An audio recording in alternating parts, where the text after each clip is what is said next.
In this tech tip, I will show you how to check maintenance monitors and error code history on the NRCB. Start by pressing the maintenance button, then press enter. You are now in maintenance monitor mode. Simply navigate up or down to the monitors you want to check. In this example, we'll look at a few common monitors starting with 14 for flow rate. Then we'll go up to monitor 30 to check inlet water temperature. Currently 68 degrees. Next is monitor 31, the outlet water temperature, sitting right around 120 as set. Finally, monitor 32 will show us the heat exchanger water temperature, currently 164.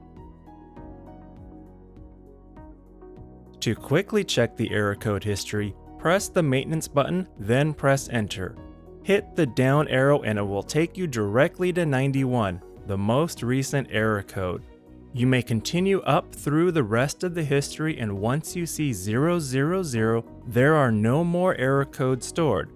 From there, you may continue checking other maintenance monitors or simply press the back button twice to exit. Thank you for watching. Please like and subscribe if you found this helpful.